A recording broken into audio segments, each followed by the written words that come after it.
Ey İslam'ın alemi gururu, Cumhurbaşkanımız, Reisimiz Recep Tayyip Erdoğan.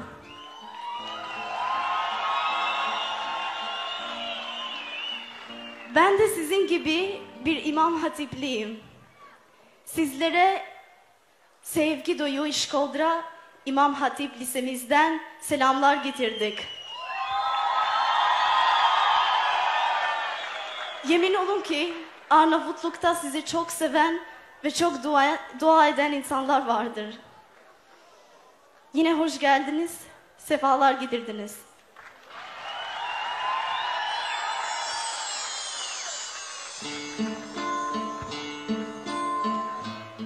Biz kısık sesleriz, minareleri sen ezansız bırakma Allah'ım.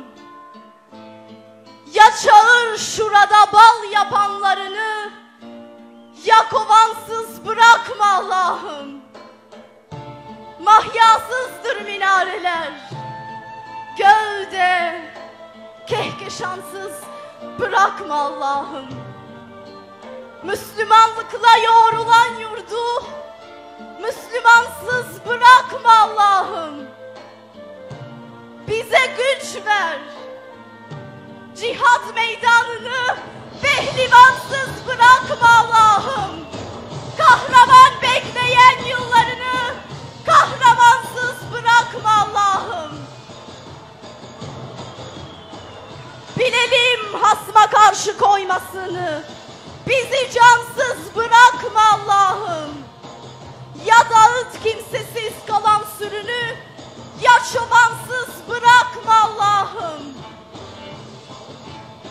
Bizi sen sevgisiz, susuz, havasız ve vatansız bırakma Allah'ım.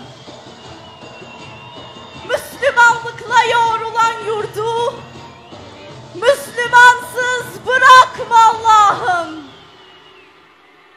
Çok teşekkür ederim.